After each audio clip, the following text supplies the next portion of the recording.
नमस्ते, good morning सम्पूर्ण साथीहरू। पुनः म आज फेरि अडियो भिडियो ल्याएर तपाईको बीचमा आइपुगेको छु। मैले निरन्तर यस हाते पुस्तक समय व्यवस्थापन कृतिलाई वाचन गरिरहेको छु। समय निकालेर सुन्नुभएको होला, यसको अर्थ र महत्त्वलाई बोध गर्नुभएको छ भन्ने मलाई पक्कै पनि विश्वास लागेको छ। डाक्टर सुधीर दीक्षितद्वारा लिखित यस पुस्तक सानो भए पनि यसले जीवनमा पार्ने प्रभाव निकै नै ठूलो हुनेछ। यसलाई त्यही अर्थमा बुझ्न र बुझाउन हुन म हार्दिक अनुरोध गर्न चाहन्छु। तर साथीहरूलाई यो पनि लागिरहेको होला, यो अहिलेको परिवेश, अहिलेको बेलामा के अडियो भोइस मार्फत पुस्तक वाचनलाई मैले पर्खेर सुन्ने, प्रतीक्षा गर्ने भन्ने त हामीलाई अवश्य पनि लाग्छ। फुर्सद छैन भन्ने पनि लागिरहेको होला। तर मानिसको जीवनमा फुर्सदको चरण हामीले खासै पाइरहेका हुँदैनौँ। आफ्नो जीवनको अन्त्यकालसम्म पनि मान्छेलाई फुर्सद भनेको हुँदैन। तर हामीले कसरी कुन समयलाई कहाँ सदुपयोग गरेका छौं भन्ने कुरा नै सबै कुराको निर्धारण गर्छ। त्यसै कारणले समय व्यवस्थापन सम्बन्धीको यस पुस्तकले आफ्नो जीवनमा समयको निर्धारण गर्ने कलाको विकास गराउन मद्दत गर्नेछ। कृपया जसरी हुन्छ तपाईँ हामीले आफ्नो जीवनमा समयको सदुपयोग गर्ने कला सिक्नै पर्छ। यस पुस्तकले भन्न खोजेको अर्थलाई बुझ्नै पर्छ। त्यसै कारणले म तपाईहरुलाई यही हार्दिक अनुरोध गर्न चाहन्छु र तपाईँ वरपर छरछिमेकमा रहनुभएका र आफन्त साथीहरूलाई पनि समयको व्यवस्थापन गरेर जीवनको सही सदुपयोग र सफलताको लागि अगाडि बढ्नको लागि यस भिडियोलाई सुन्ने, जानकारी दिनुहुनेछ या सञ्जीवनी अनलाइन टिभीलाई सब्स्क्राइब गर्नुहुनेछ, लाइक, कमेन्ट र बेल आइकन घण्टीमा थिच्नुहुनेछ। म यो पुनः जानकारी गराउँदै म आज समयको उचित सदुपयोग गर्ने 6औं सिद्धान्तबाट मैले यस पुस्तकलाई तपाईहरुको बीचमा वाचन गर्ने अनुमति चाहन्छु। हामीले अहिलेसम्म समयको सदुपयोग गर्ने पहिलो, दोस्रो, तेस्रो, चौथो र 5औं सिद्धान्त पढिसकेका छौं। आज मैले 6औं सिद्धान्तमा तपाईहरुलाई डोर्याउन चाहन्छु। पार्किन्सनको नियमबाट फाइदा लिनुस्। दुखद खबर हो, समय उड्छ। सुखद खबर हो, तपाई यसको पाइलट हुनुहुन्छ। कृपया यसलाई अलि ध्यान दिएर सुन्नुहोला। दुखद खबर हो, समय उड्छ। सुखद खबर हो, तपाई यसको पाइलट हुनुहुन्छ। माइकल आलियोसुलरले जसरी भन्नुभएको छ, हामी समयको पाइलट पनि हामी आफै हो। समय हाम्रो अगाडि उडेर जान्छ, त्यसलाई पनि हामीले जीवनमा बुझिरहेका छौं। त्यसै कारणले पाइलट बन्न सकियो भने, समयलाई डोर्याउन सकियो भने, समय अनुसार हामी चल्न सकियो भने सफलता भन्ने चीज कुनै पनि गाह्रो छैन, कुनै पनि टाढा छैन भन्ने कुरा यसले प्रश्न गर्छ। समयको उचित सदुपयोगको लागि पार्किन्सनको नियम बुझ्न अति आवश्यक छ। पार्किन्सनको नियम हो, काम पूरा गर्नको लागि जति समय उपलब्ध हुन्छ, काम त्यति नै फैलिने गर्छ। काम पूरा गर्नको लागि जति समय उपलब्ध हुन्छ, काम त्यत्तिकै नै फैलिने गर्छ। त्यसको अर्थ हो, हामीसँग जति काम हुन्छ, हाम्रो समय त्यसै अनुरूप फैलिने र खुम्चने गर्छ। अर्थात् यदि हामीले काम समयमा धेरै काम गर्ने योजना बनाउँछौं भने समय फैलिन थाल्छ र सम्पूर्ण काम त्यसै समयमा सम्पन्न हुन्छ। यदि हामीले त्यति नै समय काम गर्न योजना बनाउँछौं भने समय खुम्चिन थाल्छ र हामी कम काम गर्न पाउँछौं। आदरणीय पाठक मित्रहरू, हामीले जति धेरै काम गर्छौं, समय त्यति नै फुकेर जान्छ। जति कम काम गर्छौं, समय त्यति नै खुम्चन्छ र समय खुम्चनु भनेको आफ्नो जीवनको सफलताको यात्रा खुम्चनु हो, जीवनको समृद्धि खुम्चनु हो। त्यसको लागि यस च्याप्टरले अधिकभन्दा अधिक कामको थालनी गरेर समयलाई फुकाउनु नै, समयलाई लम्बाउनु नै यस पार्किन्सनको नियमले हामीलाई जानकारी दिएको छ। त्यसकारण समयको उचित सदुपयोग गर्ने 6औं सिद्धान्त हो पार्किन्सनको नियम, फाइदा उठाउनु। लक्ष्य जति महान हुन्छ उपलब्धि पनि त्यति नै महान हुन्छ। एक दिवसीय क्रिकेट खेलमा उदाहरण लिनुहोस्। जब दोस्रो टिमले पहिलो टिमद्वारा निर्धारित लक्ष्य पछ्याउन थाल्छ, दोस्रो टिमको सामुन्ने 50 ओभर जित्नको लागि 225 रनको लक्ष्य छ, अर्थात् 275 रनको लक्ष्य छ भने कुराले फरक पार्दैन। टिमले औसतमा लक्ष्यलाई अन्तिम 3-4 ओभरमा पनि हासिल गर्न सक्छ। यहाँनिर महत्त्वपूर्ण कुरा भनेको दोस्रो टिमले त्यति नै समय आफ्नो लक्ष्य बनाउँछ, यसरी आफ्नो समयको उचित सदुपयोग गर्नमा सफल हुन्छ। अर्को एउटा उदाहरण हेरौं। लामो छुट्टी मनाउन जाँदैछौं भने हामी आफ्नो घर र कार्यालयको काम सिद्ध्याउनमा जुट्छौं। त्यस हप्ता हामी अघि पछि भन्दा 2 वा 3 गुणा काम गर्छौं। त्यस बेला हामी निरन्तर काम गर्छौं र काम समयमा धेरै काम गर्छौं, किनभने हामीलाई निश्चित समय सीमाभित्र काम सिद्ध्याएर छुट्टी मनाउन जानु छ। हाम्रो अगाडि समय कम र काम ज्यादा हुन्छ, तर स्पष्ट लक्ष्य हुन्छ। कामको प्रकृतिसँग पनि समय फैलिने वा साँघुर्ने प्रक्रियाको सम्बन्ध हुन्छ। कुनै कामप्रति हाम्रो रुचि हुन्छ भने त्यो काम छिट्टै सकिन्छ, कुनै कामप्रति हाम्रो रुचि छैन भने त्यो काम ढिला हुन्छ। मित्रहरू, जुन काम हामी रुचिपूर्वक गर्छौं त्यो काम छिट्टै नै सकिन्छ, जसमा हामी रुचि नै हुँदैन त्यस काम ढिला हुन्छ। त्यसै कारण भनिन्छ आफ्नो कामलाई प्रेम गर्ने व्यक्ति सौभाग्यशाली हुन्छ। जसले आफ्नो कामलाई माया गर्छ, काममा रुचि देखाउँछ, त्यो मान्छे नै सौभाग्यशाली मान्छे या सफल मान्छे बन्छ यो संसारमा। उसले काम समयमा बढी काम गर्न सक्छ, धेरै राम्ररी काम गर्न सक्छ, बढी सफल पनि हुन सक्छ। यो समय सदुपयोगको 6औं सिद्धान्तमा हामीले अवश्य पनि त्यसलाई बुझ्यौं। भनेपछि अब मैले तपाईहरुलाई समयको उचित सदुपयोग गर्ने 7औं सिद्धान्तमा प्रवेश गराउन लागिरहेको छु। अवश्य पनि सुन्नु नै छ, किनभने कतिपय अवसरहरूका सम्भावनाका ढोकाहरू ढकढकेका हुन्छन्। त्यसमा सानो चाबीले काम गर्ने गर्छ। सानो चाबीको काम यस समय व्यवस्थापनको नीतिभित्र लुकेर बसेको छ। अवश्य पनि यसलाई अध्ययन मननको साथमा हामी आफ्नो जीवनको सफलता पाउनेछौँ भन्ने मलाई आशा लागेको छ। अब 7औं सिद्धान्त, आफ्नो प्राथमिक समयअनुसारको काम गर्नुहोस्। आफ्नो प्राथमिक समयअनुसार काम गर्नुहोस्। सबैभन्दा महत्त्वपूर्ण वस्तुले सबैभन्दा महत्त्वहीन वस्तुलाई कहिल्यै छाडेर जान चाहदैन। गेटे, विद्वान गेटेले भनेका छन् साथीहरू, सबैभन्दा महत्त्वपूर्ण वस्तुले सबैभन्दा कम महत्त्वको वस्तुलाई कहिल्यै छाडेर जान चाहदैन।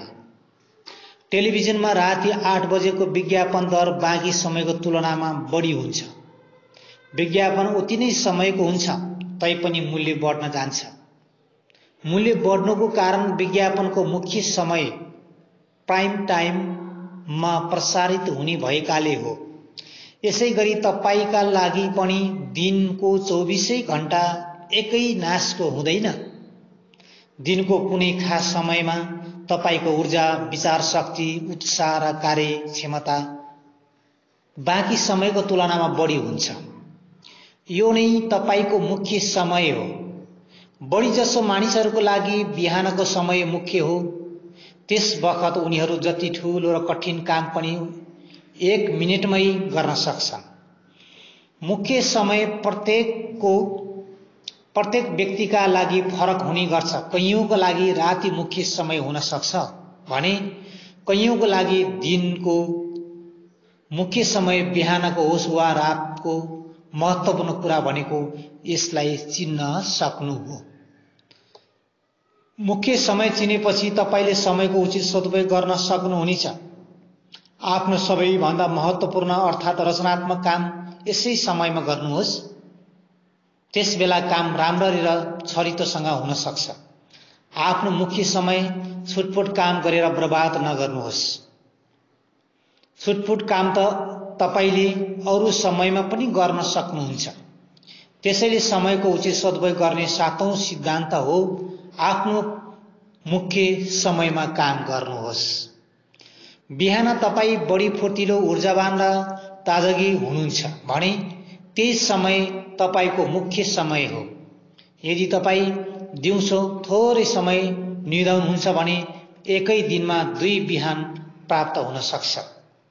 दिउँसोको निद्राबाट बिउजिएपछि पनि तपाईले आफूलाई बिहानकै जति फुर्तिलो ऊर्जावान र ताजगी प्राप्त भएको अनुभव गर्नुहुनेछ। समयको यात्रा र गुणवत्ताको बीचमा सिधा सम्बन्ध हुँदैन भनेर यसलाई प्राय अवमूल्यन गर्ने गरिन्छ। कहिलेकाहीँ 1 घण्टामै यति धेरै काम गर्न सकिन्छ जुन अन्य बेला 1 दिनमा पनि गर्न सकिँदैन। त्यसैले भन्न सकिन्छ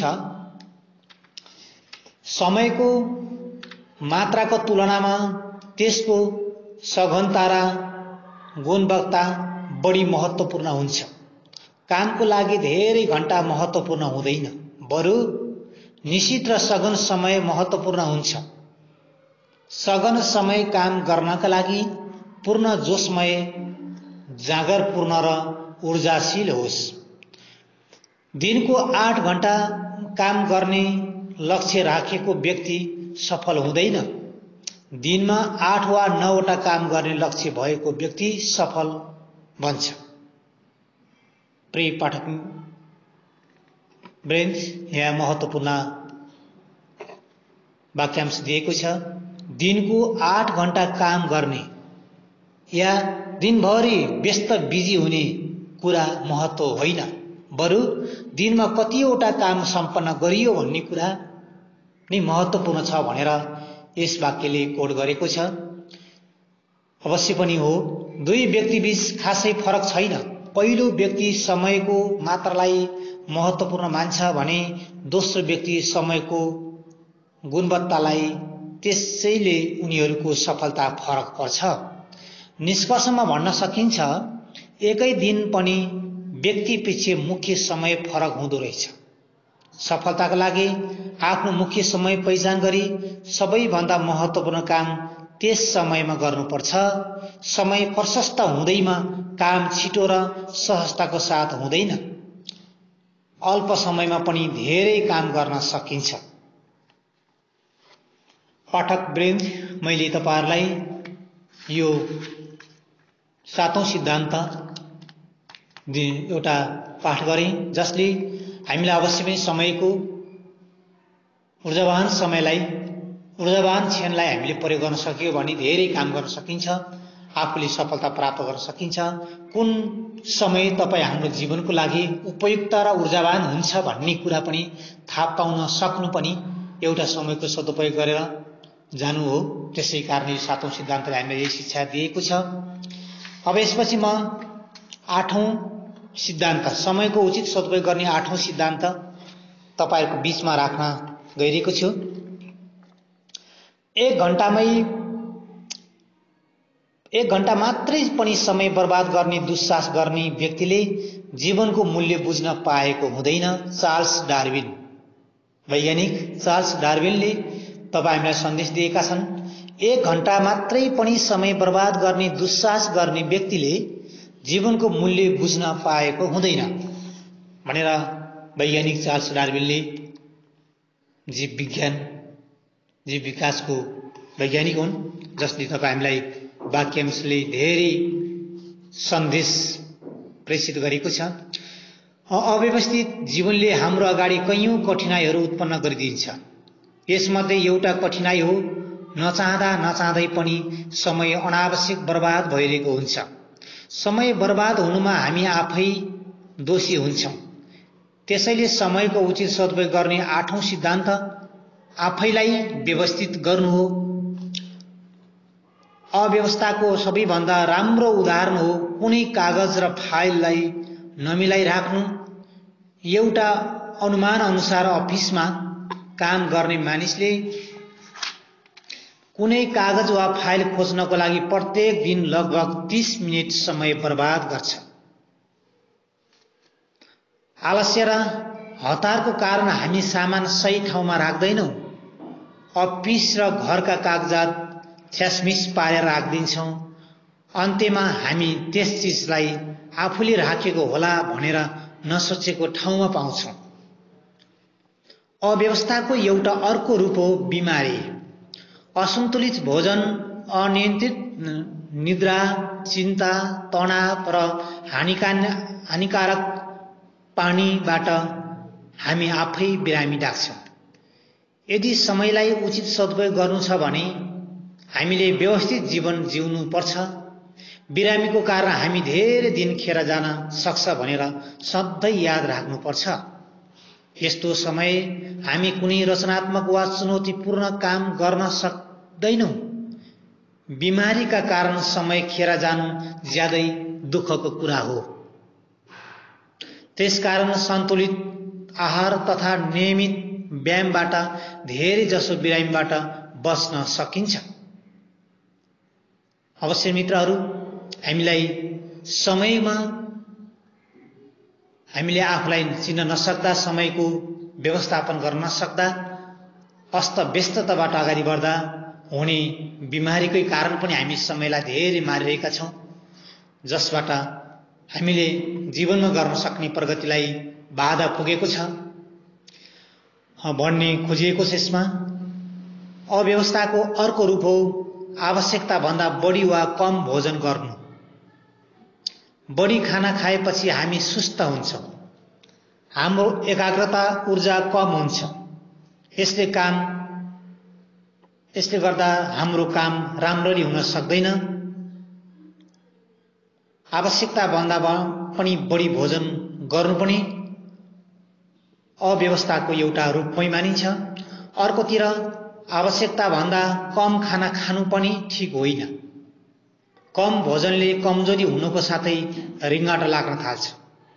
हामी चाँडै थाक्छौं र शिथिलता महसुस गर्छौं, जसले गर्दा आफ्नो कामलाई पूर्ण एकाग्रता तथा ऊर्जापूर्ण तरिकाले गर्न सक्दैनौं। अवश्य पनि कम भोजन गर्नु पनि यो पनि एउटा समय दुरुपयोग हुनु, समयले सदुपयोग हुन नहुनु, पछि बिमारी भएर हामी समयको बर्बाद गर्नुको अन्तर्गत पर्यो। अव्यवस्थाको अर्को रूप भनेको अनावश्यक चर्चा हो। त्यो चर्चा चाहे प्रत्यक्ष होस् वा अप्रत्यक्ष, जस्तो फोनमा चर्चा गर्नुभन्दा पहिले यदि हामीसँग आवश्यक कुराको टिप्पणीपूर्ण योजना छ भने चर्चा सार्थक हुन्छ। यदि हामी फोन गैर जरुरी वा काम नलाग्ने गफ गर्छौं र जरुरी कुरा भन्न भुल्छौं भने यो हाम्रो लापरवाही वा समय बर्बादीको उदाहरण हो। अव्यवस्थाको अर्को रूप हो बिना अपोइन्टमेन्ट कसैलाई भेट्न जानु या अनुमति बिना कसैलाई भेट्न जानु। यदि समय नै लिनुभएको छैन भने तपाईले भेट्नको लागि अनावश्यक कुर्नुपर्ने हुन्छ। हुन सक्छ सम्बन्धित व्यक्तिलाई भेट्नै पाउनुहुन्न, बेकारमा समय बर्बाद हुन्छ।